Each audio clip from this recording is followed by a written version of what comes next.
Pak Saif, apa kabar? Siapa ini? Pak Fis. Siapa itu? Pak Fis. Admit itu Ya, yang lain muncul terus iya di nih. layar bawah. Iya di sini juga nih, di admit terus. Nggak tahu ada yang double-double begini. Oh, muncul terus. Saya kita sambil mulai aja ya. Ya. Oke, tapi ini di layar saya muncul terus ini, Pak Rahman. Apa? Untuk ya? minta di admit nih. Room. Nggak apa-apa. Sambil jalan. Oh, sambil jalan ya? Ya, oke. Oke. Mulai ya. ठीक है. Bismillahirrahmanirrahim. Asyhadu an la ilaha illallah wahdahu la syarikalah wa nasyhadu anna Muhammadan abduhu wa rasuluh. Amma ba'du, fauzubillahi minasyaitonir rajim. Bismillahirrahmanirrahim. Yang saya hormati dan muliakan Bapak Maulana Syaifullah Mubarak Ahmad yang telah hadir pada kesempatan kelas wakaf finau kita yang ke-7 ini, Pak Said. Jazakumullah atas kehadirannya. Yang saya hormati Bapak-bapak, Ibu-ibu, serta rekan-rekan wakaf finau yang sudah hadir. Sebelumnya kami mohon maaf karena ada kendala teknis tadi, ya, sehingga kita baru bisa mulai saat ini jam 10.15. Jadi sampai dengan saat ini kami belum bisa connect YouTube live streaming. Jadi sementara ini kita mulai saja. Sambil nanti kita akan connect-kan kembali untuk YouTube live streamingnya. Jadi sebelum kita mulai, alangkah baiknya pertemuan kali ini kita buka dengan doa yang akan dipimpin oleh Bapak Maulana Syaifullah Mubarak Ahmad. Saya persilakan. Mari kita berdoa. Doa dimulai. Surah.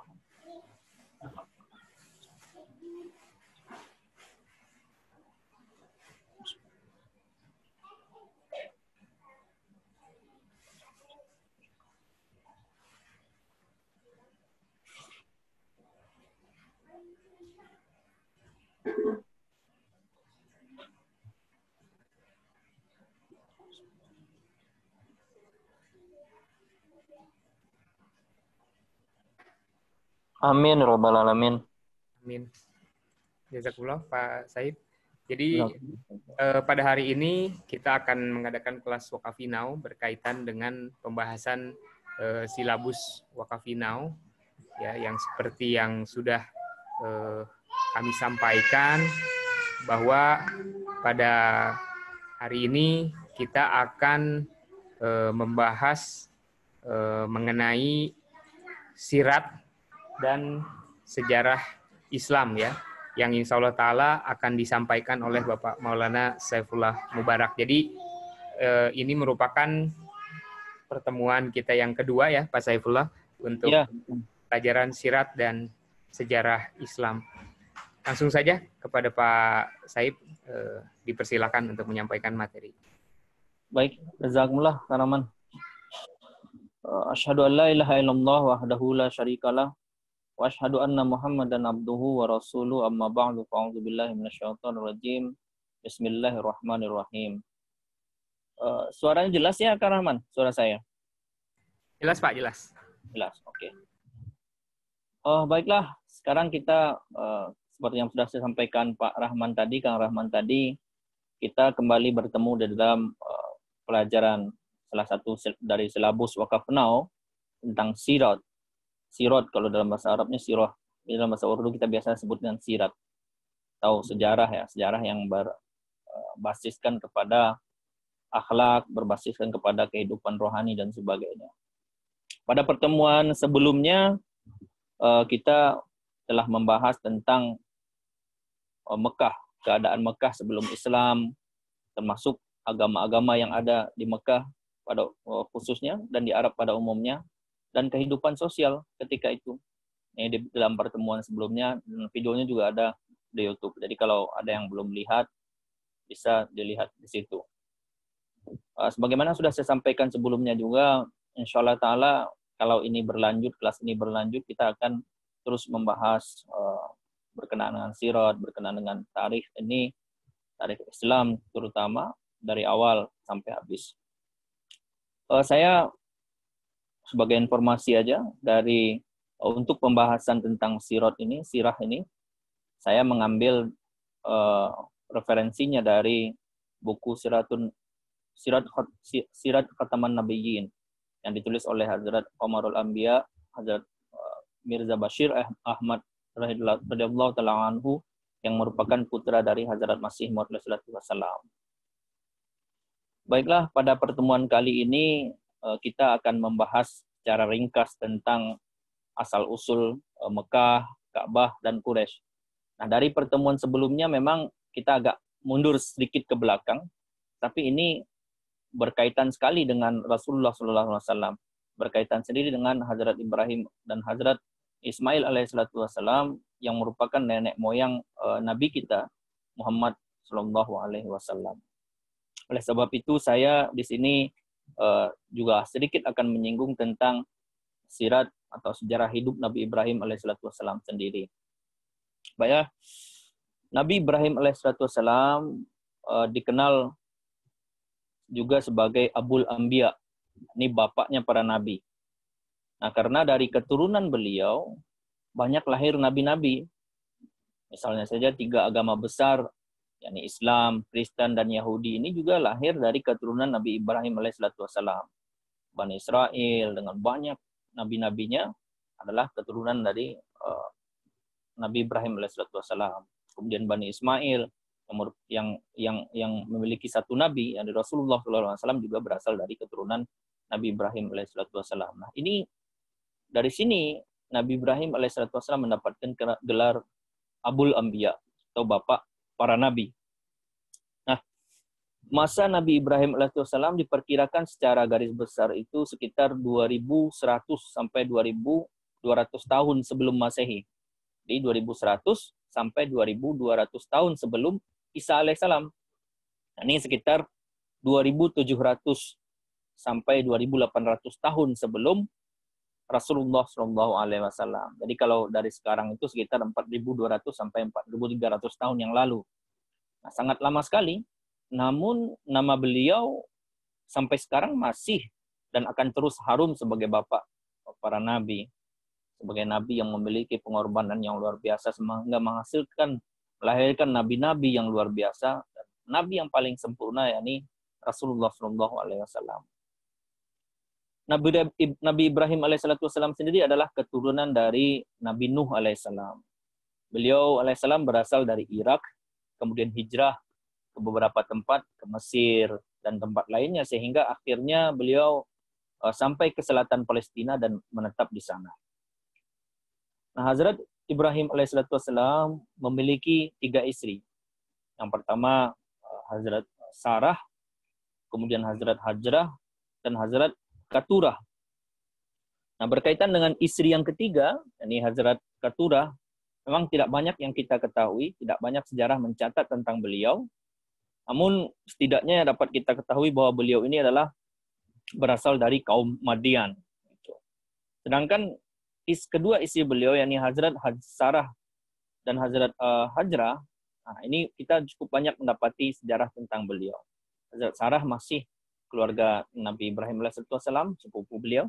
Sedangkan Hazrat Hajrah bukan dari keluarga beliau alaihissalam, ini beliau berasal dari Mesir. Banyak tuduhan yang juga dilayangkan kepada Hazrat Sarah dan Hazrat Ismail alaihissalam yang tujuannya kepada Rasulullah SAW sebetulnya, bahwa mereka orang-orang menuduh bahwa Rasulullah SAW ini keturunan budak, karena mereka menganggap Hazrat Sarah, Hazrat Hajrah adalah budak dari Mesir yang diberikan kepada Hazrat Ibrahim alaihissalam. Namun ini dijawab dan dibantah oleh Hazrat Qamarul Anbiya di dalam buku Sirat Khataman Nabiyyin itu. Namun saya tidak akan membahas itu dalam pertemuan kali ini. Barangkali di lain waktu kita akan membahas ini. Kita fokus kepada sejarah yang saya sampaikan tadi tentang berdirinya Mekah, bagaimana Mekah dihuni, Ka'bah, kemudian kaum Quraisy itu sendiri yang merupakan kaum dari mana Rasulullah SAW lahir. Dari kedua istri beliau tadi lahir anak-anak yang sudah saya sampaikan tadi, yang berdasarkan kabar suka dari Allah Subhanahu wa taala, yang kemudian melahirkan banyak nabi. Dari Hazrat Sarah lahir Hazrat Ishak, atau yang lebih dikenal dengan nama Israel. Jadi nama Bani Israel itu diambil dari Ishak alaihissalam, anak dari Hazrat Ibrahim alaihissalam. Nah, dari keturunan beliau lahir nabi-nabi Bani Israel seperti Nabi Yakub, Nabi Yusuf, Nabi Musa, Nabi Isa alaihissalam, dan nabi-nabi yang lainnya. Banyak lagi nabi-nabi lainnya. Nah, Nabi Sulaiman dan sebagainya. Nah, dari keturunan beliau, namun nabi-nabi ini, nabi-nabi dari kaum Bani Israel ini hanya merupakan nabi-nabi untuk kaum-kaum dan wilayah tertentu saja, bukan universal, bukan untuk seluruh dunia begitu. Sedangkan dari Hazrat Hajrah, dari lahir Hazrat Ismail alaihissalam yang merupakan anak tertua dari Nabi Ibrahim alaihissalam. Dan kenapa Hazrat Nabi Ismail merupakan anak tertua dari Hazrat Ibrahim alaihissalam? Dulu ketika Hazrat Ibrahim alaihissalam memiliki istri Sarah, beliau tidak mempunyai anak. Kemudian Hazrat Sarah meminta Hazrat Ibrahim alaihissalam menikahi Hazrat Hajrah begitu, sesuai dengan perintah Allah Subhanahu wa taala juga. Nah, kemudian baru Hazrat Ibrahim alaihissalam mendapatkan karunia anak dari Hazrat Hajrah, yakni Hazrat Ismail alaihissalam. Kemudian atas perintah Allah Subhanahu wa taala yang disebutkan di dalam surah Hud ayat berapa ya? Saya lihat dulu. Surah Hud ayat 72, di situ ada kabar suka tentang lahirnya Ishak dari Hazrat Sarah. Nah, ini peristiwa ini sangat masyhur bahwa beliau, Hazrat Sarah, heran, saya ini udah usia tua begini, bagaimana mungkin mempunyai anak? Tapi dengan karunia Allah Subhanahu wa taala, Allah Taala menganugerahkan anak ini Hazrat Ishak. Ini yang darinya lahir keturunan-keturunan Bani Israel dan nabi-nabi Bani Israel. Sebagaimana yang sudah saya sampaikan sebelumnya, dalam acara sebelumnya, meskipun dari Hazrat Ismail tidak lahir banyak nabi-nabi seperti dari kalangan Bani Israel, namun dari keturunan beliau lahir seorang nabi agung, penghulu segala nabi, yang diutus sebagai rahmatan lil alamin, rahmat bagi seluruh alam, bagi sekalian dunia. Dan ini Rasulullah SAW yang membawa syariat dan kitab suci terakhir, Al-Quran, yang juga merupakan khataman nabiyyin yang diutus untuk seluruh umat manusia. Nah, dalam pembahasan ini kita akan fokus kepada Hazrat Ismail saja, karena sejarah Mekah, Ka'bah, dan Quraisy itu sendiri sangat erat kaitannya dengan Hazrat Ismail alaihissalam, Nabi Ismail alaihissalam.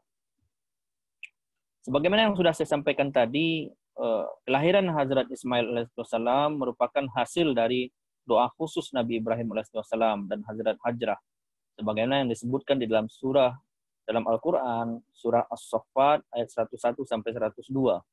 A'udzubillahi minasyaitonirrajim. Rabbi habli minas shalihin wa basyarnahu bighulamin halim. Artinya, wahai Tuhanku, anugerahkanlah kepadaku anak-anak yang soleh, maka kami memberikan kabar suka kepadanya tentang seorang anak lelaki yang lembut hatinya. Nah, maka dari itu, nama Nabi Ismail alaihissalam itu sendiri adalah gabungan dari dua kata, yakni sama dan il. Sama artinya mendengar, il itu di dalam bahasa Ibrani artinya Tuhan. Ini Tuhan telah mendengar doa. Tuhan telah mengabulkan. Itu nama arti dari nama Bani Ismail itu sendiri. Nah, kelahiran Nabi Ismail ini adalah bentuk dari pengabulan doa yang dipanjatkan oleh Hazrat Ibrahim alaihissalam dan Hazrat Hajrah yang tertera di dalam Al-Quran yang sudah saya sampaikan di atas tadi. Kemudian kita lanjut kepada pembahasan tadi itu kan sepintas tentang bagaimana Ibrahim alaihissalam, kemudian lahirnya Hazrat Ismail. Dan kita lanjut kepada awal mula Mekah berpenghuni. Bagaimana Mekah ini awalnya berpenghuni, kan ini sebuah lembah yang kosong, tandus. Nah, ketika Nabi Ismail alaihissalam masih kecil, ibu tirinya, yakni Hazrat Sarah tadi itu, karena suatu hal marah gitu, dan meminta Hazrat Ibrahim alaihissalam supaya Hazrat Hajrah dan anaknya Ismail dikeluarkan dari rumah. Secara fitrati, sebagai seorang bapak dan sebagai seorang suami, Hazrat Ibrahim tentu sedih mendengar permintaan ini, mendengar perkataan Sarah ini. Namun Allah Subhanahu wa taala berfirman kepada Nabi Ibrahim alaihissalam bahwa janganlah bersedih dan jangan menganggap buruk hal itu. Bahkan lakukanlah seperti apa yang dikatakan Sarah. memang Ishak juga anakmu, kata Allah Subhanahu wa taala, namun aku ingin menciptakan sebuah kaum dari anak Hajrah, yakni Ismail. Nah, dari sini nampak sekali bagaimana permintaan Hazrat Sarah ini berada dalam hikmah ilahiyah, di bawah hikmah ilahi, hikmah Allah Subhanahu wa taala. Sehingga Allah Subhanahu wa taala melarang Nabi Ibrahim alaihissalam untuk menganggap buruk apa yang dikatakan, apa yang dilakukan Hazrat Sarah tadi itu. Karena Allah taala sendiri hendak menciptakan sebuah kaum dari keturunan Bani Ismail, dari Ismail alaihissalam, yang akan menjadi pemimpin dunia. Itulah Rasulullah SAW dan umat Islam. Nah, akhirnya sesuai dengan perintah Allah Subhanahu wa taala, Nabi Ibrahim alaihissalam menempuh jarak ratusan mil, meninggalkan mereka berdua yang lemah tak berdaya di lembah di dekat Bukit Safa dan Marwah, sebuah lembah yang sangat kosong dan tandus. Kemudian beliau alaihissalam kembali pulang ke rumah begitu. Nah, ketika Hazrat Ibrahim alaihissalam hendak meninggalkan mereka berdua, maka Hazrat Hajrah mengikuti beliau alaihissalam dari belakang, mengikuti Nabi Ibrahim alaihissalam dari belakang dan berkata dengan kata-kata yang penuh haru dan kata-kata yang penuh rintih. Beliau berkata, engkau hendak kemana? Dan mengapa engkau tinggalkan kami berdua seperti ini? Namun Hazrat Ibrahim alaihissalam tak bergeming, beliau terus melangkah tanpa jawaban apapun. Kemudian Hazrat Sarah berkata lagi, ucapkanlah sesuatu. Apakah ini perintah Tuhan? Apakah ini semua atas perintah Tuhan? Nabi alaihissalam menjawab singkat, ya, kata beliau. Kemudian melanjutkan perjalanannya. Hajrah berkata lagi, kalau ini memang perintah Allah Subhanahu wa taala, maka silahkan engkau pergi karena Allah taala tidak akan menyia-nyiakan kami. Ini begitu luar biasa begitu. Kemudian Hazrat Hajrah kembali ke tempat di mana mereka ditinggalkan tadi setelah mengatakan itu. Lihatlah betapa pengorbanan yang luar biasa dilakukan oleh Hazrat Ibrahim alaihissalam sendiri dan istri beliau Hazrat Hajrah. Tidak semua orang bisa mengamalkan perintah Allah Subhanahu wa taala secara penuh seperti yang diamalkan oleh Nabi Ibrahim alaihissalam dan Hazrat Hajrah dan istri beliau tadi itu. Bayangkan bagaimana seorang bapak harus meninggalkan anak dan istrinya yang sangat dia cintai di sebuah lembah kosong yang tidak ada penghuninya. Di sebuah lembah kosong yang tidak ada tanda-tanda kehidupan yang digambarkan oleh Al-Quran Karim itu lembah kosong yang tandus begitu. Bayangkan, kita bawakan kepada diri kita bagaimana perasaan seorang bapak meninggalkan anak dan istrinya di dalam keadaan seperti itu. Tapi ini dilakukan oleh beliau karena perintah Allah Subhanahu wa taala. Namun pengorbanan mereka ini tidak sia-sia. Tidak pernah sia-sia. Dan pengorbanan ini dicatat dengan tinta emas sejarah. Sebagaimana yang tercatat dalam Al-Quranul Karim, Quran Surah Ibrahim ayat 38, Allah Subhanahu wa taala berfirman di sana, Rabbana inni askantu min dzurriyyati biwadin ghairi dzi zar'in 'inda baitikal muharram, Rabbana liyuqimus shalah faj'al afidatan minan nas tahwi ilaihim warzuqhum minas thamarati la'allahum yashkurun. Artinya, ya Tuhan kami, Hazrat Ibrahim berkata, ya Tuhan kami, sesungguhnya aku telah menempatkan sebagian keturunanku di lembah yang tandus dekat rumah Engkau yang dihormati. Ya Tuhan kami, supaya mereka dapat mendirikan sholat, maka jadikanlah hati manusia cenderung kepada mereka, dan rezekikanlah mereka berupa buah-buahan, supaya mereka selalu bersyukur. Nah, doa ini, doa yang tercantum di dalam Al-Quran ini diucapkan oleh Hazrat Ibrahim alaihissalam ketika hendak meninggalkan mereka berdua, ketika hendak meninggalkan Hazrat Hajrah dan Ismail alaihissalam. Nah, setelah agak jauh sambil menoleh ke belakang, beliau mengucapkan doa ini. Sebagai manusia secara fitrati, sebagaimana sudah saya sampaikan tadi, tentu ini berat bagi Nabi Ibrahim alaihissalam. Namun beliau tetap melaksanakan perintah ilahi sambil mengucapkan doa di atas tadi. Nah, peristiwa ini mengingatkan kita kembali pada peristiwa hijrahnya Rasulullah SAW. Ketika beliau SAW hijrah meninggalkan Mekah untuk ke Madinah, beliau berkali-kali menoleh ke arah Mekah sambil menzahirkan betapa beliau mencintai Mekah dan tidak ingin meninggalkan kota Mekah.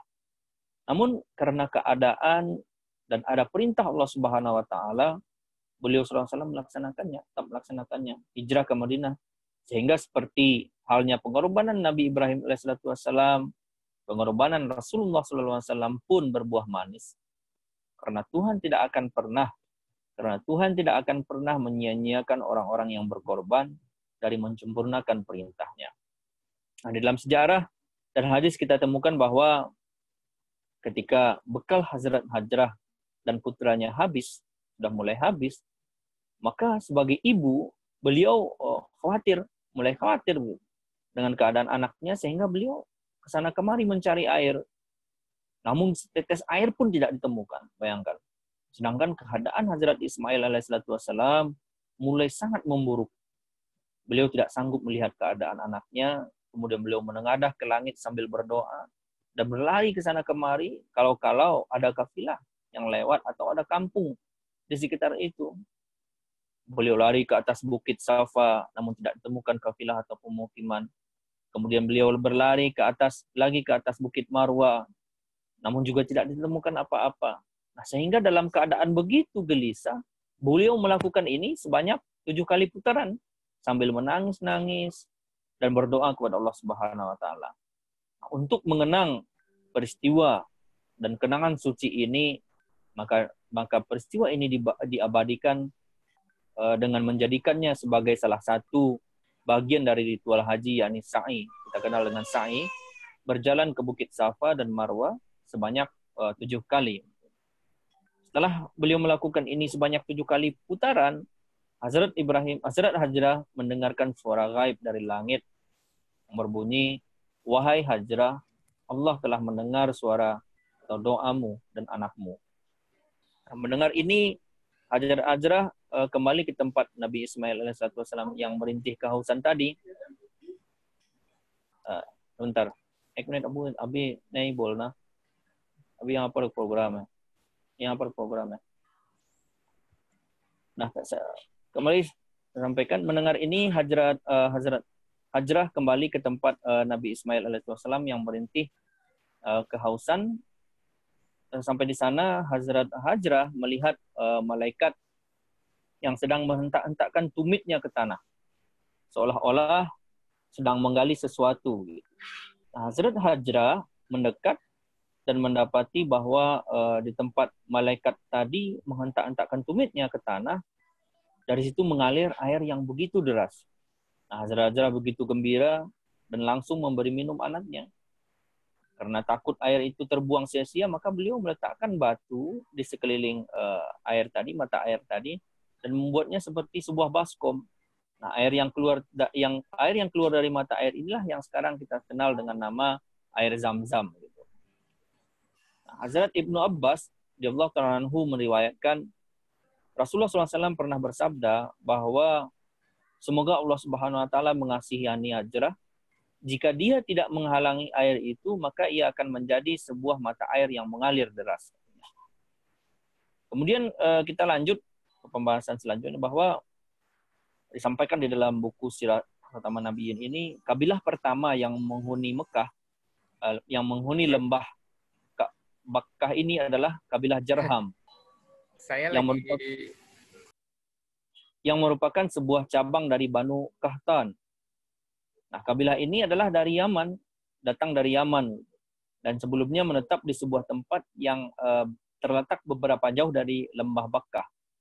Namun ketika mereka mengetahui adanya air Zam-Zam, maka pemimpin mereka bernama Madad bin Amr meminta izin kepada Hazrat Hajrah untuk berkemah di sekitar air Zam-Zam.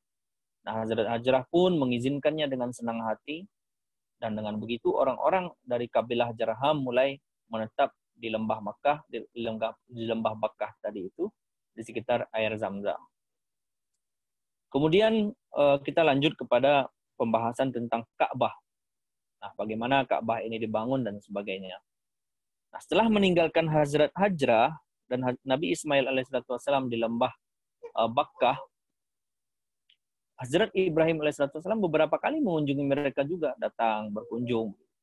Nah, ketika Nabi Ibrahim alaihissalam mengunjungi mereka untuk yang kedua dan ketiga kalinya, kebetulan Hazrat Ismail tidak berada di tempat ketika itu. Nah, maka Hazrat Ibrahim kembali lagi untuk yang keempat kalinya mengunjungi mereka begitu. Nah, dalam masa itulah mereka berdua kembali meletakkan pondasi Ka'bah. Ini Hazrat Ibrahim alaihissalam dan Hazrat Ismail alaihissalam membangun kembali Ka'bah.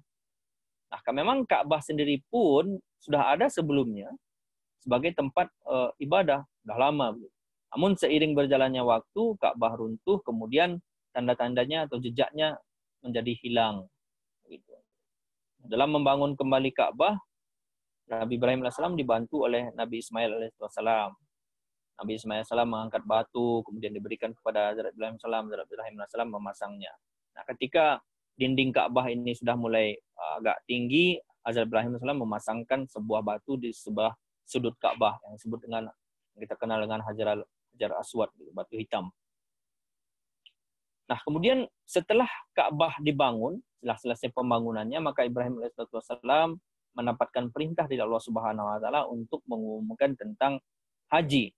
Bagaimana tertera dalam Al-Qur'anul Karim, wa isbawwa'na li Ibrahim makanal bait alla tusyrik bi syai'a wa tahhir baitiya lit-ta'ifin wal qa'imin war ruk'is sujud wa azzin fin nas bil hajj ya'tuka rijalun wa ala kulli dhamiri ya'tina min kulli fajjin amik. Artinya, dan ingatlah ketika kami menempatkan Ibrahim di tempat rumah Allah dan berfirman, janganlah mempersekutukan aku dengan sesuatu, dan bersihkanlah rumahku bagi mereka yang tawaf dan mereka yang rukuk dan sujud dalam solat. Dan umumkanlah kepada manusia untuk naik haji, mereka akan datang kepada engkau berjalan kaki dan menunggang unta yang kurus, datang dari segenap penjuru yang jauh-jauh. Nah, pengumuman tentang haji inilah yang menjadi fondasi berdirinya markas Allah, yakni Ka'bah. Nah, setelah itu begitu cepat, sangat cepat, Ka'bah menjadi masyhur, menjadi markas keagamaan seluruh Arab ketika itu, sehingga orang-orang datang dari tempat yang jauh untuk berhaji ke Mekah.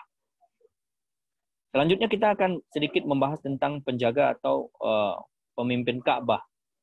Sebagaimana disampaikan di atas bahwa kabilah pertama yang menghuni Mekah kan kabilah Jarham. Nah, Hazrat Ismail alaihissalam menikah dengan putri pemimpin kabilah ini, Madad bin Amr.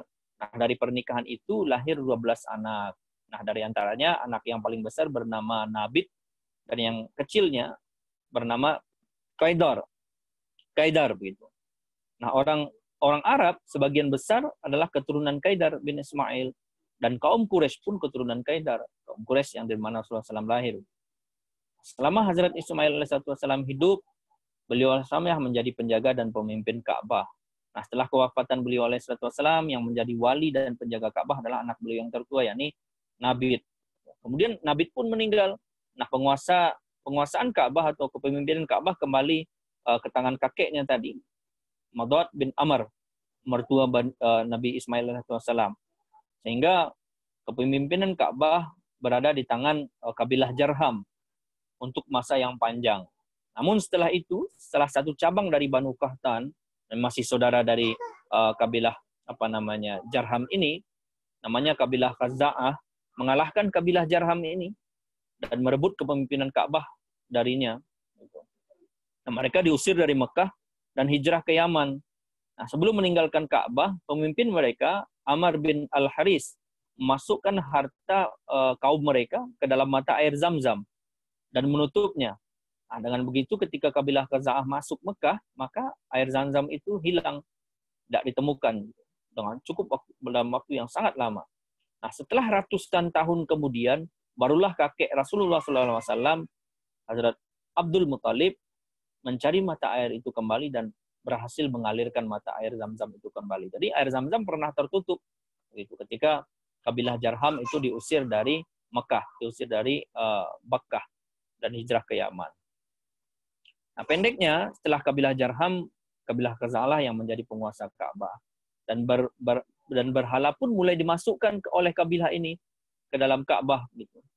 Nah, dikarenakan Ka'bah adalah markas keagamaan orang Arab ketika itu, maka penyembahan berhala yang tadinya memang sudah ada di Arab menjadi lebih menyebar lagi ke santai Arab. Bahkan di Ka'bah sendiri, seperti yang sudah saya sampaikan di pertemuan sebelumnya, ada sekitar 360 berhala. Gitu. Nah, kemudian bagaimana Ka'bah ini kembali bagaimana ceritanya Ka'bah ini kembali pada keturunan Ismail alaihissalam, karena memang pewaris sejati Ka'bah adalah keturunan Nabi Ismail alaihissalam. Nah, setelah masa yang sangat panjang, penguasaan Ka'bah pun terlepas dari tangan kabilah Khaza'ah ini dan kembali pada keturunan Nabi Ismail alaihissalam. Para sejarawan menulis bahwa sekitar pertengahan abad ke-5 Masehi, yakni sekitar 100 sampai 150 tahun sebelum Rasulullah SAW, dari keturunan Fahar bin Malik, muncullah seorang bernama Qussa bin Kilab. Qussa bin Kilab ini yang kemudian menjadi nenek moyang Rasulullah SAW juga. Nah, dia seorang yang sangat cerdas, dan dari semenjak muda di dalam hatinya timbul keinginan untuk mengambil alih penguasaan Ka'bah, penguasaan Mekah, karena ini adalah warisan keturunan Bani Ismail. Nah, pendeknya dia datang ke Mekah dan perlahan-lahan memiliki pengaruh di sana. Nah, kemudian dia menikah dengan putri pemimpin Banu Khaza'ah, Halil bin Habsyah Khazai, yang merupakan penguasa Ka'bah ketika itu. Putrinya bernama Habba. Di istrinya Qussa bin Kilab ini bernama Habba. Nah, setelah Halil mati, pemimpin Ka'bah ini mati, dia mewariskan penguasaan Ka'bah kepada putrinya tadi. Nah, mengetahui ini Qussa bin Kilab marah. Nah, tidak senang karena dia ingin menjadi penguasa Ka'bah. Dia mulai perlahan mempengaruhi istrinya. Sehingga orang-orang Banu Khaza'ah mengetahui dan marah sampai-sampai mereka ingin perang. Tetapi perang pun terjadi. Kemudian mereka berdamai dengan syarat menetapkan salah seorang sebagai penentu, sebagai pengambil keputusan. Sehingga diambillah keputusan oleh orang itu, penguasaan Ka'bah dikembalikan kepada Banu Ismail, keturunan Hazrat Ismail AS, kepada Qussa bin Kilab ketika itu. Nah, selanjutnya kita akan membahas pembahasan yang terakhir ini sedikit saja tentang Quraisy, tentang kaum Quraisy. Nah, kaum Quraisy adalah kabilah di mana Rasulullah SAW lahir dan yang menetap di Mekah di masa itu. Nah, kabilah Quraisy adalah keturunan Nabi Ismail alaihissalam. Dalam penamaan Quraisy sendiri terdapat ikhtilaf, terdapat banyak perbedaan bagaimana Quraisy ini bisa bernama Quraisy. Nah, menurut sebagian sejarawan, kabilah ini disebut Quraisy sebagai bentuk persamaan mereka dengan seekor ikan yang besar yang memakan ikan-ikan yang lainnya. Dan ikan semacam itu disebut Quraisy dalam bahasa Arab. Seolah-olah kata ini melambangkan kekuatan dan kemampuan kabilah ini. Namun sebagian sejarawan lagi mengatakan bahwa ketika Qussa mengambil alih penguasaan Ka'bah, maka dia mengumpulkan cabang-cabang lain dari kabilah Quraisy untuk tinggal di sekitar Ka'bah. Maka dari semenjak itulah nama kabilah ini menjadi Quraisy. Karena di dalam bahasa Arab, dalam akar kata Quraisy itu sendiri terdapat arti mengumpulkan. Nah, tidak sampai di situ, pekerjaan Qussa bin Kilab telah mengumpulkan beberapa cabang dari kabilah Quraisy tadi, dia mulai menciptakan semacam nizam di Mekah, seperti sebuah pemerintahan. Dia membagi tugas untuk masing-masing kabilah. Namun, pemerintahan di masa itu bukan berarti pemerintahan yang seperti yang kita kenal sekarang ini, pemerintahan secara umumnya, tidak. Tapi setidaknya ada kemajuan dalam nizam di Mekah ketika itu, terutama yang berkaitan dengan Ka'bah dan urusan haji. Karena memang ini komoditi pertama di Mekah ketika itu, orang-orang datang berhaji ke Mekah. Kemudian Qussa juga mendirikan Darun Nadwah, yang di dalamnya kabilah Quraisy bermusyawarah dan menyelesaikan pekerjaan kaum mereka. Tempat ini semacam council hall mereka, tempat perundingan. Nah, sebelum hijrah, keputusan untuk membunuh Rasulullah SAW pun diambil oleh pemimpin-pemimpin Quraisy di tempat ini, di Darun Nadwah namanya. Nah, untuk masuk Darun Nadwah ini juga ada syarat-syaratnya. Minimal umurnya di atas 40 tahun. Nah, pernikahan orang Quraisy juga diadakan di sini. Kalau mau perang, kalau mau pergi berdagang juga dimulai dari sini. Gitu. Berkumpul di Darun Nadwah, kemudian berangkat dari sini. Di masa Rasulullah SAW sendiri, Quraisy terbagi dalam beberapa cabang yang kadang-kadang saling berselisih juga satu sama lain, meskipun tidak pernah terjadi perang. Nah, inilah sejarah singkat bagaimana Mekah dihuni, Ka'bah berdiri, dan munculnya kabilah bernama Quraisy yang darinya Rasulullah SAW lahir. Nah, mudah-mudahan ini ada manfaatnya. Saya cukupkan sampai di sini materi saya. Kalau ada yang ingin ditanyakan dari materi yang saya sampaikan ini, silahkan, mudah-mudahan saya bisa menjawabnya. Sekian, Assalamualaikum warahmatullahi wabarakatuh.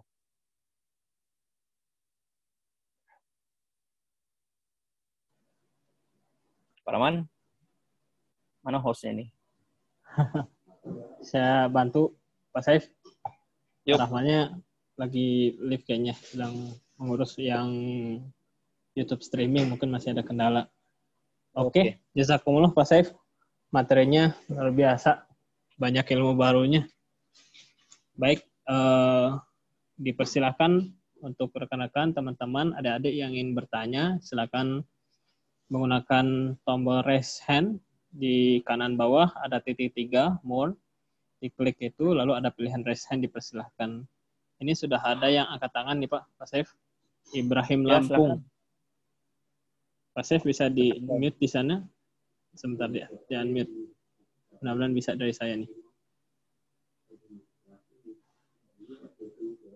Saya jauh tangannya ini, saya pakai HP.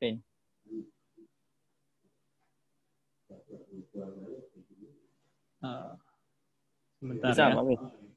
Bentar, ini kan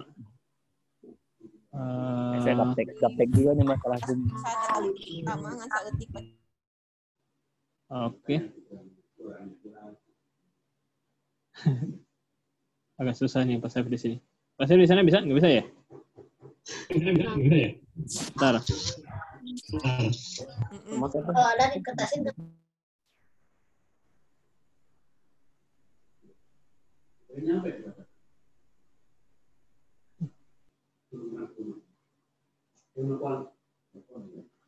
Pak Saif bisa di sana?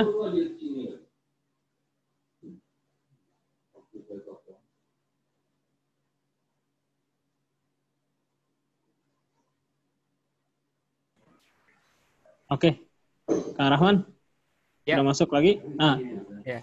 ini saya di sini agak kesulitan untuk meng-unmute ini. Ini ada yang angkat tangan, Ibrahim Lampung, bisa Pak Ya, Saif. ini sudah saya unmute. Coba dari yang bersangkutan bisa unmute sendiri nggak ya? Saya ini sudah unmute tapi tidak bisa juga. Dari yang lain mungkin ada yang ingin bertanya, silakan. Pak Ibrahim, silakan ngobrol. Dan Ibrahim coba di unmute sendiri, coba. Di sini juga. Itu bisa. Oke. Assalamualaikum warahmatullahi wabarakatuh. Waalaikumsalam warahmatullahi. Tadi Pak Malik menyampaikan bahwa sumber air Zam-Zam tadi dari jejak malaikat. Sementara yang pernah saya dengar itu jejak dari kaki Nabi Ismail alaihissalam, Pak. Ini yang bagaimana, Pak? Assalamualaikum warahmatullahi wabarakatuh.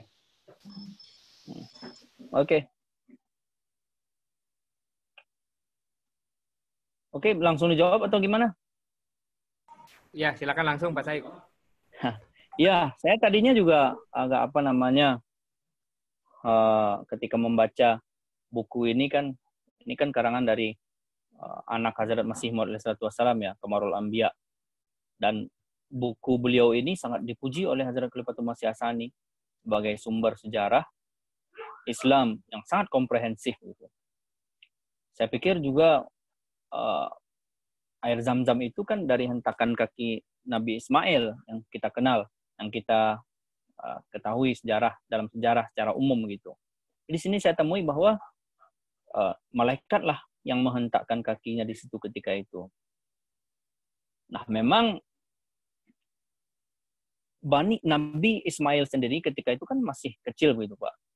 Beliau menangis, merintih, menangis. Dan tangisan beliau itu didengar Allah Subhanahu wa taala dan kemudian mengirimkan malaikat begitu. Malaikat ke sana yang menghentakkan kakinya semacam menggali sesuatu, semacam menggali sebuah lubang. Nah, dari situlah kemudian Hazrat Azrah melihat, dan ini pemandangannya kan pemandangan kasyaf. Kalau malaikat kan kita lihat, tidak bisa kita lihat dengan mata kepala kita gitu. Pemandangan ini pemandangan kasyaf, dan ini dilihat oleh Hazrat Azrah bahwa malaikat semacam menghentakkan kakinya. Jadi tidak ada yang kontradiksi sebenarnya.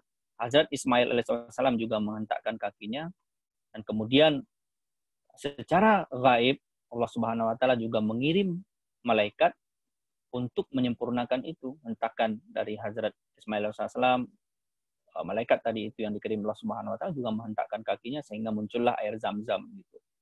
Karena kan kalau sebagai manusia biasa, coba kita kalau menghentakkan kaki itu kan tak akan mengalirkan apa-apa. Kan ini kan sebuah mukjizat dari Allah Subhanahu wa taala. Dan di dalam mukjizat Allah Subhanahu wa taala selalu menggunakan malaikat untuk penyempurnaannya.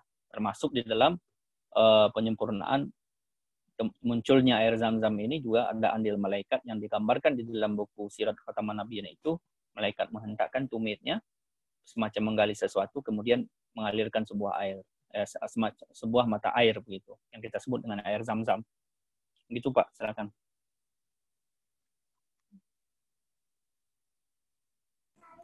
Ya, jazakumullah Pak Saib penjelasannya. Ya. Mungkin dari bapak-bapak, ibu-ibu atau rekan-rekan Wakafinau yang lain ada yang ingin bertanya berkaitan dengan apa yang tadi disampaikan Pak Syaif ya. Jadi materinya cukup menarik dan sangat menarik menurut saya.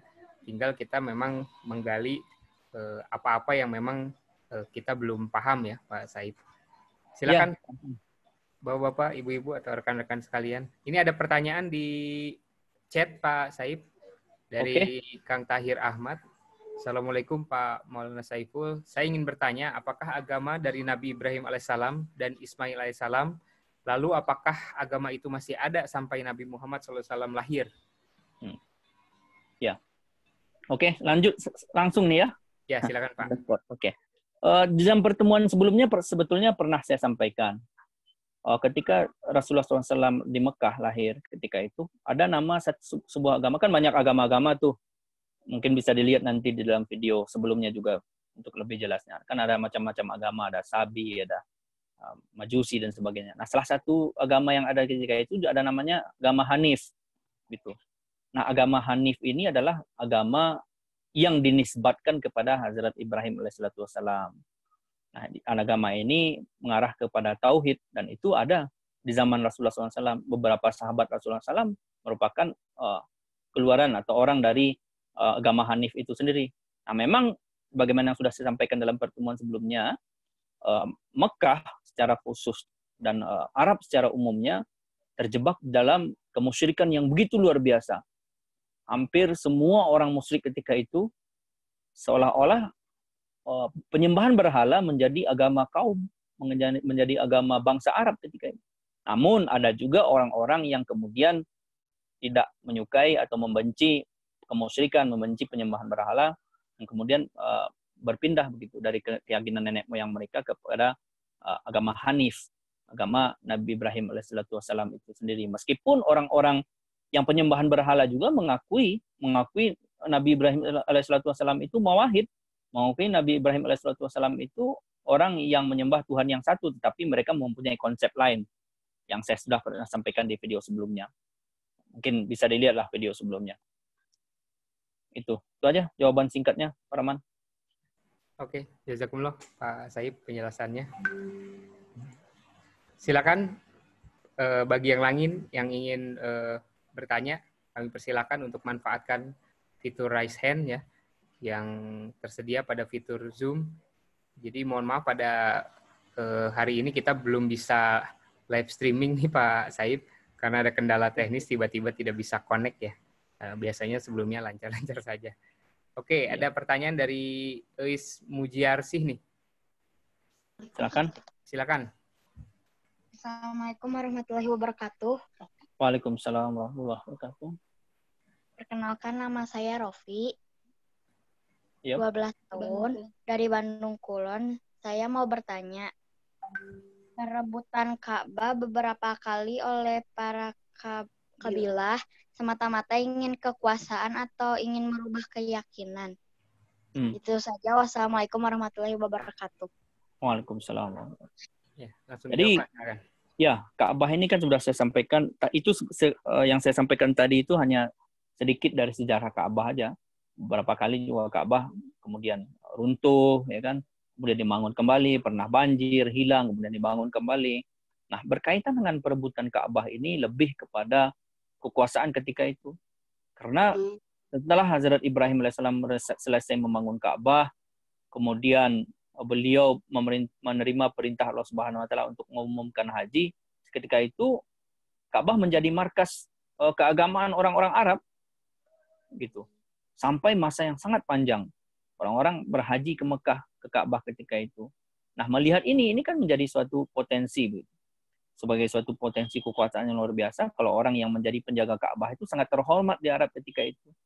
Apabila yang menjadi penguasa Ka'bah, menjadi penjaga Ka'bah adalah orang-orang yang sangat terhormat di Arab ketika itu. Nah, makanya orang-orang berebut untuk untuk menguasai Ka'bah ketika itu. Di sini bukan berkaitan dengan masalah agama sebetulnya, tapi lebih kepada masalah kekuasaan, masalah kewarisan. Nah, sementara Qusa bin Kilab tadi, yang merupakan nenek moyang dari Rasulullah SAW, beliau mengambil alih penguasaan Ka'bah itu atas dasar karena memang Ka'bah adalah warisan bagi Bani Ismail. Karena yang membangun Ka'bah kembali itu adalah Hazrat Ibrahim alaihissalam dan Hazrat Ismail alaihissalam yang merupakan nenek dari Rasulullah SAW, nenek moyang Rasulullah SAW, dan nenek moyang dari Qusa bin Kilab tadi itu.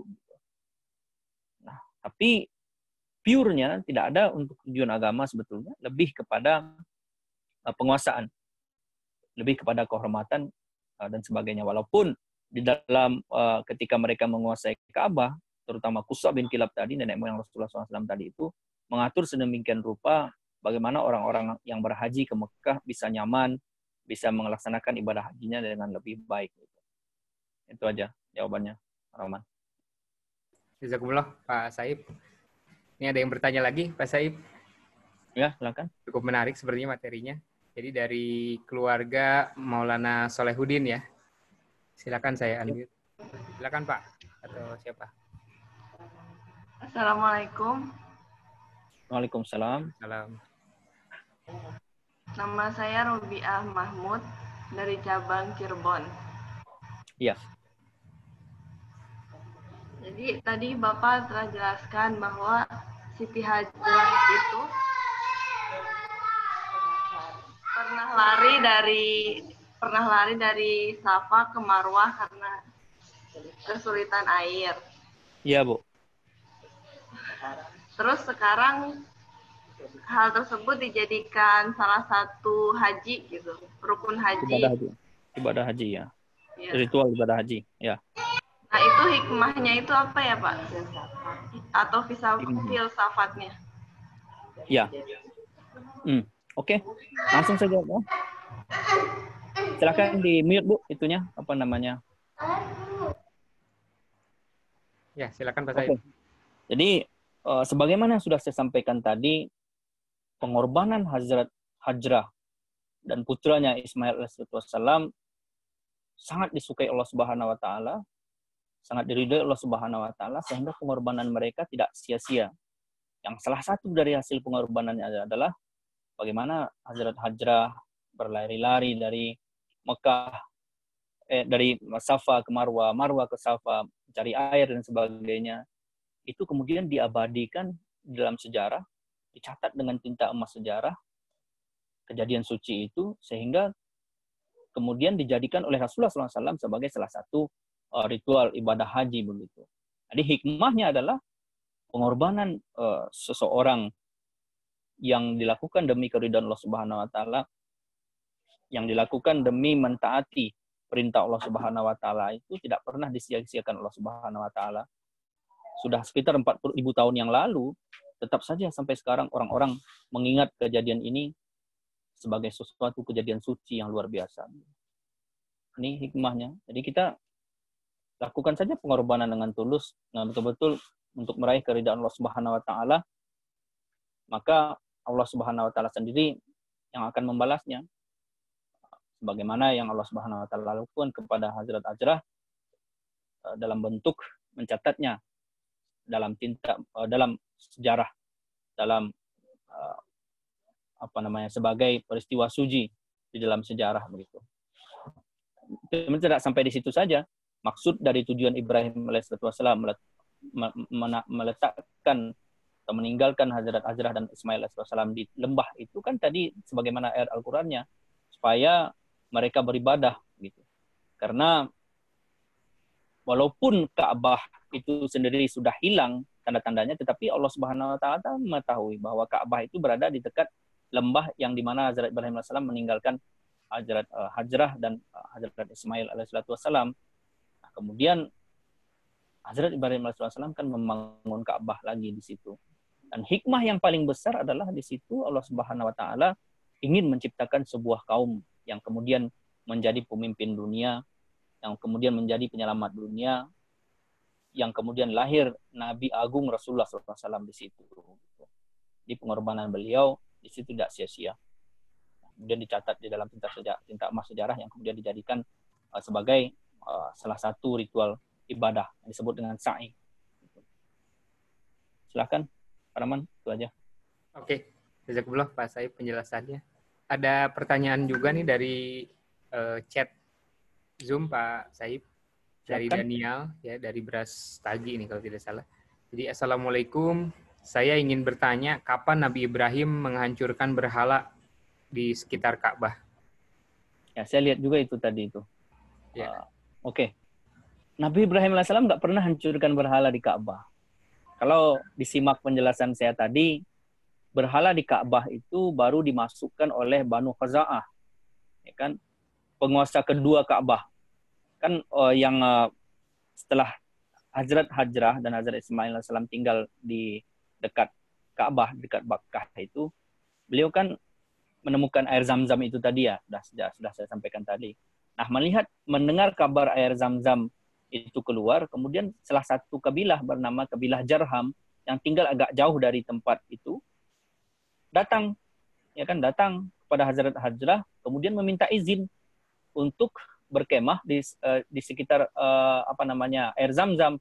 Hazrat Hajrah pun kemudian mengizinkan gitu. Nah, kabilah Jarham inilah yang kemudian menjadi kabilah pertama selain Hazrat Hajrah dan Hazrat Ismail AS menjadi kabilah pertama yang tinggal di Ka'bah, di Mekah ketika itu.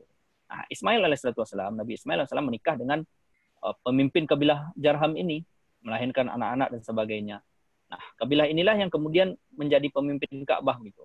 Pertama kan Nabi Ismail pemimpin Ka'bah, kemudian anaknya meninggal kembali kepada kakeknya dari pihak ibu gitu.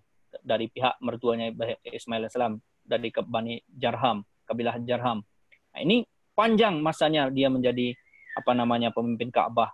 Nah, setelah itu dia dikalahkan, kan berebut-rebut itu, dikalahkan oleh salah satu saudara kabilah ini bernama kabilah Khaza'ah gitu. Nah, kabilah Khaza'ah inilah yang kemudian memasukkan berhala ke Ka'bah gitu.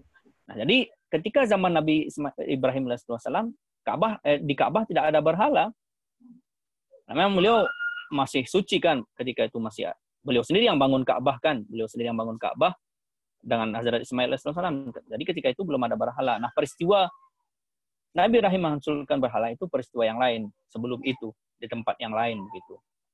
Tempat di mana beliau tinggal dulu bersama paman beliau itu. Oke. Ini membuktikan bahwa memang penyembahan berhala ini juga sudah lama ada gitu. Sejak zaman Nabi Ibrahim alaihissalam juga ada. Tapi bukan di Ka'bah ketika itu. Oke. Rahman. Jazakumullah Pak Saib penjelasannya. Ada lagi yang bertanya nih, materinya yang saya bilang sangat menarik. Jadi ada pertanyaan selanjutnya dari Kang Rafif Jogja nih ya. Silakan Kang Rafif. Halo, Assalamualaikum. Waalaikumsalam warahmatullahi. Ya, saya Rafif dari cabang Yogyakarta. Ya Pak. Pertanyaannya, berhala itu kan sudah lama ada ya Pak ya. Nah, ya, kira-kira itu dari mana sih orang itu bisa menyembah berhala? Apakah dulu ada sebuah agama yang berdasarkan wahyu, tapi orang seperti agama Nasrani gitu ya, menyimpang, atau memang agama berhala itu murni dari pikiran manusia yang mencari-cari Tuhan tapi tidak tahu di mana Tuhannya gitu. Ya, mungkin itu pertanyaan saya. Akan langsung dijawab Pak. Ya, banyak konsep sih ya yang mengatakan tentang bagaimana orang bisa kemudian menyembah berhala. Ada orang ya kan. Tapi salah satu konsep yang sudah pernah saya sampaikan di pertemuan sebelumnya di Mekah, ya kan, Kita kembali ke zaman agak yang dekat kita. Di Mekah, ketika Rasulullah SAW lahir, waktu itu kan penyembah berhala semua itu. Penyembah berhala, agama penyembah berhala ini menjadi agama kaum bangsa Arab ketika itu. Nah, mereka sebagaimana sudah saya sampaikan juga, mereka ini orang-orang penyembah berhala ini juga mengakui bahwa mereka adalah keturunan Ibrahim alaihissalam dan mengakui Nabi Ibrahim alaihissalam itu adalah utusan Allah. Mereka juga mengakui Allah, ya kan?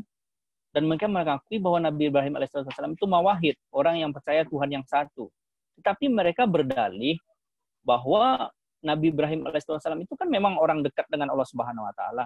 Jadi tidak perlu memiliki perantara untuk mencapai Allah Subhanahu wa taala. Beliau bisa langsung berkomunikasi dengan Allah Subhanahu wa taala. Tetapi kita, kata orang-orang ketika itu, sebagai orang yang biasa tidak bisa langsung kepada Allah Subhanahu wa taala seperti Nabi Ibrahim dan nabi-nabi yang lainnya. Kita harus memiliki sebuah sarana begitu. Sebuah penengah untuk bisa mencapai Allah Subhanahu wa taala. Nah, mereka pikirkanlah, mereka buatlah ide bahwa berhala begitu. Berhala sebagai bentuk sarana kita untuk mencapai Allah Subhanahu wa taala. Jadi konsep berhala itu lahir dari pikiran mereka seperti itu. Mereka ingin mencapai Allah Subhanahu wa taala, tetapi karena menganggap dirinya lemah, tidak bisa dan sebagainya, dengan berbagai alasan, mereka menciptakanlah penyembahan berhala sebagai bentuk sarana mencapai Allah Subhanahu wa taala itu tadi. Nah, ini kan zaman sebelum Rasulullah SAW di Mekah. Nah, ini barangkali ini juga yang terjadi di masa sebelum Nabi Ibrahim alaihissalam, jauh sebelum Nabi Ibrahim alaihissalam. Kalau kita melihat sejarah agama ya, sejarah agama ini kan kita mulai setidaknya di zaman kita ini, di zaman Adam kita ini dimulai dari Nabi Adam alaihissalam. Sebelum Nabi Adam alaihissalam tidak ada agama begitu. Orang-orang masih belum tentu tahu nama Tuhan. Makanya ketika Nabi Allah Subhanahu wa taala ingin menciptakan Adam bukan manusia pertama, tapi nabi pertama, Allah Subhanahu wa taala dalam hadis qudsi itu berfirman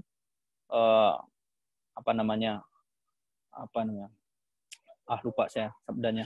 Firman Allah Subhanahu wa taala. Tadinya saya kuntu kanzan makhfiyan, kata Allah Subhanahu wa taala. Faratu an urafa khalaqtul Adam. Tadinya saya ini, kata Allah Subhanahu wa taala, aku ini adalah khazanah yang tersembunyi. Tidak ada orang yang mengetahui Allah Subhanahu wa taala sebelum Nabi Adam alaihissalam. Kemudian aku ingin untuk dikenal dan aku menciptakan Adam. Makanya Adam alaihissalam kan tugas pertamanya itu mengenalkan nama-nama Allah Subhanahu wa taala, berarti mengenalkan sifat-sifat Allah Subhanahu wa taala. Allah Taala begini, begitu dan sebagainya. Nah, disitulah mulai ditanamkan tonggak agama itu, ditanamkan fondasi agama. Tetapi seiring berjalannya waktu kan terus terdegradasi kan keimanan. Sampai sekarang pun orang-orang Islam kan terus terdegradasi. Sejarah agama akan selalu seperti itu. Agama Kristen sebagaimana sudah disebutkan tadi itu juga merupakan agama mawahid gitu. Tidak ada pernah di Injil Nabi sallallahu alaihi wasallam mengatakan dirinya Tuhan, tapi terdegradasi terus-menerus. Sehingga setiap selalu harus ada setiap zaman itu orang-orang yang kembali memperbaharui, dalam arti mengingatkan kembali ajaran agama yang inti itu adalah mawahid pada Allah Subhanahu wa taala. Jadi ini salah beberapa sebab ya terciptanya penyembahan berhala. Pertama tadi yang saya sampaikan, orang-orang mulai mencari-cari cara untuk mencapai Allah Subhanahu wa taala, dan ini disebabkan oleh degradasi iman, disebabkan oleh kontaminasi iman-iman tadi sudah terkontaminasi seiring berkembangnya zaman gitu. Kemudian kan banyak nabi-nabi datang untuk memperbaharui itu, dan nabi terakhir yang datang untuk itu adalah Rasulullah SAW untuk seluruh alam semesta, seluruh umat manusia. Gitu. Itu aja, Pak Rahman. Oke, masih ada waktu Pak Saib. Ini masih ada pertanyaan juga nih. Silakan. Saya mumpung free. Ya, siap. Ya, jadi ada pertanyaan dari Salahuddin Nasir. Assalamualaikum Pak, saya ingin bertanya, kapan Nabi Ibrahim dan Nabi Ismail kembali menyusun fondasi Ka'bah dan bagaimana kisahnya? Kemudian pertanyaan kedua dari Asif Kamal, apakah benar nabi-nabi setelah Nabi Ibrahim itu keturunan Bani Ishak saja, sedangkan Bani Ismail hanya Nabi Muhammad SAW? Ya, oke. Kalau mengenai sejarah, mungkin Pak Salahuddin Nasir baru datang ya. Kalau berkenaan dengan sejarah pembangunan Ka'bah itu kan kapan terjadinya udah saya gambarkan tadi, sekitar 4.000 tahun yang lalu kan. Ketika Nabi Ibrahim alaihissalam meninggalkan Nabi Ismail alaihissalam di lembah yang tandus Mekah di samping Ka'bah. Walaupun waktu itu nggak ada Ka'bah ketika itu. Maksudnya udah ada tapi hilang gitu kan. Hilang. Kemudian dibangun kembali oleh Nabi Ibrahim alaihissalam ketika kunjungan beliau yang keempat. Beliau selalu mengunjungi Hazrat Ismail alaihissalam dan Hazrat Hajrah. Tidak meninggalkan begitu saja, tetap juga ada kunjungan. Nah, ketika kunjungan yang keempat, beliau bertemu dengan Ismail, kemudian membangun berdua Ka'bah ketika itu. Nah, disitulah sejarah pembangunan Ka'bah mulai. Sejarah singkatnya ya begitu. Nabi Ismail mengangkat batu gitu, batu, kemudian Nabi Ibrahim alaihissalam masang gitu. Saya tidak menemukan apakah ada orang lain yang membantu atau mereka hanya berdua saja. Kalau di dalam Al-Quran mereka berdua saja. Dan di dalam kitab Sirat Khataman Nabiyyin ini juga mereka berdua saja. Itu sejarahnya. Ada sejarah tentang Hajar al-Aswad juga. Hajar al-Aswad ketika itu sudah ada Hajar al-Aswad. Nabi Ibrahim AS meletakkan Hajar al-Aswad di salah satu sudut. Memasangkan Hajar al-Aswad di salah satu sudut Ka'bah. Gitu. Nah, dengan ini tujuan untuk dari situlah dimulai haji itu tadi, tawaf ya, ditawaf dari Hajar al-Aswad itu. Kemudian kan ada Hajar al-Aswad kemudian dicium, dan sebagainya ketika haji itu menurut sunnah Rasulullah SAW. Secara zat sih Hajar al-Aswad sendiri tidak ada, bukan sesuatu barang suci, tetapi itu menjadi satu pertanda dari Allah Subhanahu Wa Taala, gitu. Batu yang diturunkan Allah Subhanahu Wa Taala, entah mungkin meteor kali ya. Sebagai tanda suci dari Allah Subhanahu Wa Taala. Makanya ketika Hazrat Umar tawaf, Hazrat Umar berkata, wahai Hajar al-Aswad, katanya, kalau aku tidak melihat Rasulullah SAW, bagindaku mencium engkau, maka aku tidak akan cium engkau karena engkau hanya batu biasa saja, kata Hazrat Umar gitu. Ini melambangkan bahwa kita mencium Hajar al-Aswad itu bukan karena musyrik, bukan karena menyembah Hajar al-Aswad, tapi sebagai itu saja lambang cinta. Karena Allah Subhanahu Wa Taala pernah berfirman, "Qul in kuntum tuhibbunallah fattabi'uni yuhibbukumullah." Kalau engkau mencintai Allah, maka ikutilah aku, ikutilah Rasulullah SAW, maka Allah juga akan mencintai engkau. Rasulullah SAW melakukan itu, mencium Hajar al-Aswad karena beliau menganggap bahwa itu adalah semacam tanda kasih sayang Allah Subhanahu Wa Taala, tanda Allah Subhanahu Wa Taala yang turun ke bumi. Itu aja singkatnya sejarah pembangunan Ka'bah. Walaupun Ka'bah berkali-kali juga runtuh kan, tapi saya tidak sampai sejauh itulah membahasnya, kan panjang nanti kalau saya jauh membahas tentang kapan Ka'bah runtuh, ya kan. Salah satunya pernah terjadi banjir, hilang itu Ka'bah, dibangun lagi. Itu aja, Rahman. Oke.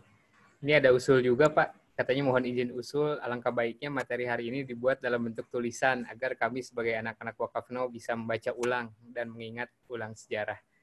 Masukan ya, ada tulisannya. Saya alhamdulillah setiap video yang saya bikin, video dalam Wakaf Now yang sebelumnya juga, atau video-video yang saya bikin di channel saya, semuanya ada tulisannya. Tapi ya itu tulisannya semacam skrip gitu kan. Ada main lengkap sih. Ini saya edit dulu. Nah, dia bisa dimanfaatkan nanti, teman-teman. Oke. Jazakumullah. Mungkin pertanyaan terakhir nih, Pak Saib ya.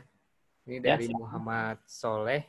Assalamualaikum, Pak. Mengenai istri Nabi Ibrahim yang ketiga, Hajrat Katurah, apakah mempunyai anak dan bagaimana tingkat kesalehannya sama dengan Hajrat Sarah dan Hajrat Hajrah katanya? Ya, saya sudah sampaikan kan di dalam pembahasan kita tadi itu tentang Katurah sendiri, kita nggak menemukan banyak sejarah tentang beliau. Tapi tentang Saleh mungkin ya, tapi kita kan nggak tahu. Tidak banyak sejarah menulis karena memang nggak berkaitan dengan umat besar agama gitu, agama besar. Kalau Hazrat Sarah itu ada kaitannya dengan Bani Israel ya kan, kemudian Hazrat Hajrah berkaitan dengan Bani Ismail gitu. Jadi tentang Hazrat Katurah tidak ada banyak yang kita ketahui kecuali beliau itu darah dari kaum Bani Madian gitu, kaum Madian itu.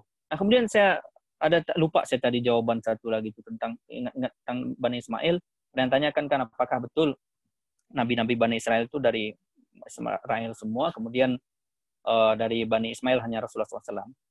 Perlu saya sampaikan di sini Hazrat Ibrahim alaihissalam dikatakan sebagai Abul Anbiya, itu tadi sebagai bapak para nabi. Tapi bukan berarti semua nabi itu dari keturunan Nabi Ibrahim alaihissalam. Kan nabi itu ada 124.000 nabi. Di Al-Quran dikatakan setiap kaum itu kami utus seorang pemberi ingat, seorang nabi begitu. Nah, tidak mungkin setiap kaum itu adalah keturunan Nabi Ibrahim alaihissalam semua. Karena ada juga nabi-nabi, tapi nabi-nabi yang banyak kita kenal dan kemudian ada sampai sekarang agamanya, ada sampai sekarang pengikutnya, itu bagian besar adalah dari keturunan Nabi Ibrahim alaihissalam. Itu yang pertama. Yang kedua, tentang Bani Ismail, apakah betul hanya Rasulullah SAW saja nabi dari Bani Ismail? Betul. Dalam pertemuan yang lalu juga ditanyakan tentang ini, dan saya jawab juga begitu. Dari sejarah, dari Al-Quran dan sebagainya, yang kita ketahui bahwa dari keturunan Nabi Ismail alaihissalam hanya Rasulullah SAW saja nabinya. Dan ini sebagai buah dari doa Hazrat Ibrahim alaihissalam. Tapi jangan kita menganggap bahwa itu hal yang sederhana. Nabi-nabi dari Bani Israel sedemikian rupa banyaknya, tetapi kalaupun digabungkan semua itu, maka derajatnya tidak akan pernah bisa menyamai Rasulullah SAW yang hanya satu nabi dari Nabi Bani Ismail. Gitu. Rasulullah SAW adalah penghulu segala nabi, pemimpin segala nabi. Dan maksud Allah Subhanahu Wa Taala menciptakan nizam kenabian dan dunia ini juga adalah Rasulullah SAW. Taulama khalaqtul aflaq. Kalau tidak karena engkau, maka aku tidak akan menciptakan aflaq. Aflaq itu ya nizam dunia ini. Kalau di dalam buku dalam buku Inqilabi Hakiki atau buku apa? Ada di dalam buku Hazrat Khalifatul Masih As-Sani dibahas tentang itu. Maksudnya di situ adalah nizam-nizam kerohanian ini, kenabian dan sebagainya itu diutus untuk Rasulullah SAW. Jadi semua itu disiapkan untuk Rasulullah SAW. Kalau misalnya Rasulullah SAW diturunkan di zaman Nabi Adam, nah orang-orang di zaman itu belum mampu menerima ajaran Al-Quran, belum mampu menerima ajaran Rasulullah SAW. Kan? Bayangkan keturunan Nabi Musa, umat Nabi Musa saja, di dalam pertemuan yang lalu pernah saya sampaikan, mereka mengatakan kepada Nabi Musa, wahai, ketika mereka mau masuk ke dalam tanah ke tanah yang dijanjikan ke Kanaan, orang-orang Bani Israel ketika itu mengatakan kepada Musa, wahai Musa, kamu pergi saja dengan Tuhan kamu dulu perang, nanti baru setelah menang panggil kami. Ya, bagaimana orang-orang semacam itu bisa menjadi pengikut Rasulullah SAW? Sedangkan pengikut Rasulullah SAW, para sahabat Rasulullah SAW berkata kepada Rasulullah SAW, wahai Rasulullah SAW, kami akan berperang di samping, di kanan, di kiri, di atas dan di bawah dan di depan dan di belakang engkau. Gitu. Bayangkan betapa bedanya standar orang-orang pengikut Rasulullah SAW dan pengikut Nabi Musa AS sebagai nabi, salah satu nabi terbesar dari kalangan Bani Israel. Nah, ini membuktikan bahwa Rasulullah SAW walaupun satu dari Bani Ismail, tetapi derajatnya melebihi seluruh nabi-nabi Bani Israel, bahkan seluruh nabi Rasulullah SAW. Karena seluruh nabi itu seyogyanya datang untuk mengkhidmati Rasulullah SAW, baik yang datang sebelum Rasulullah SAW maupun yang datang setelah Rasulullah SAW, seyogyanya datang untuk mengkhidmati Rasulullah SAW.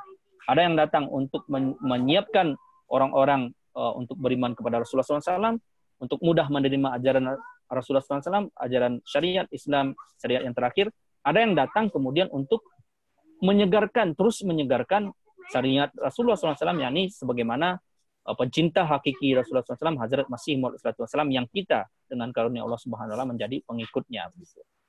Itu Karaman jawabannya. Oke, jazakumullah Pak Said. Masih ada lagi pertanyaan? Sudah Pak. Sudah ya? Kita juga sudah lumayan nih.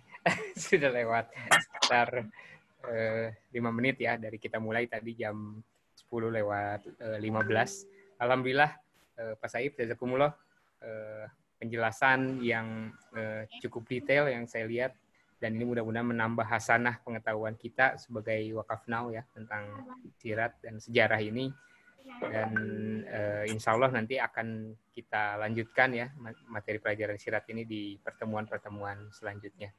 Saya ucapkan jazakumullah kepada yang telah hadir, termasuk Pak Saifullah yang telah mengisi acara pada hari ini. Dan mohon maaf tadi live streaming YouTube-nya baru on sekitar 5 menit sebelum acara mau kita tutup nih Pak Saif. Ada kendala teknis. Ya, tapi biasanya bisa diupload kan? Ya, nanti bisa diupload. Ini sudah kita rekam dan insya Allah ini akan kita upload di akun YouTube Wakaf Now. Karena kan perlu disampaikan juga Pak Rahman, nanti kan ada kuisnya juga. Betul. Ya, kuis. Nah, nanti kan bisa dilihat ulang kan videonya. Kalau nggak kerekam tadi kan nggak karena misalnya bisa lihat ulang. Ya, siap. Siapan kuis gitu.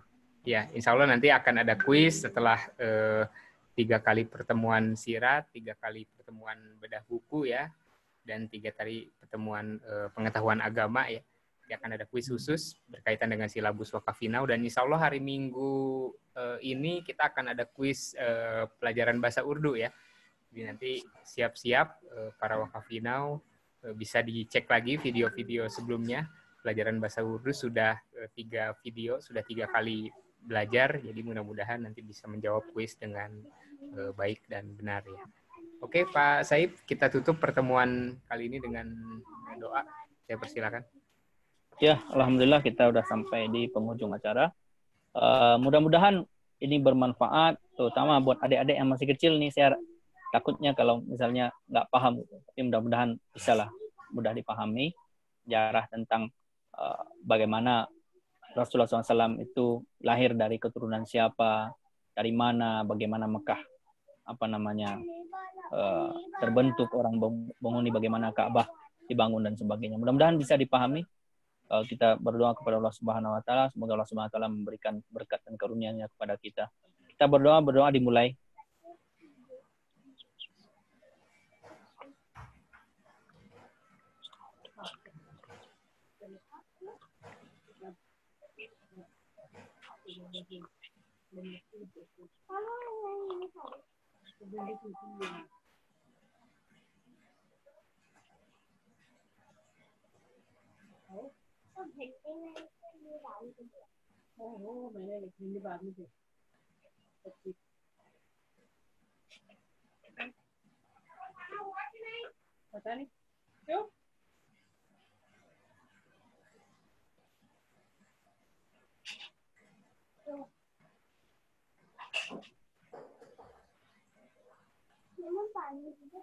Amin rabbal alamin.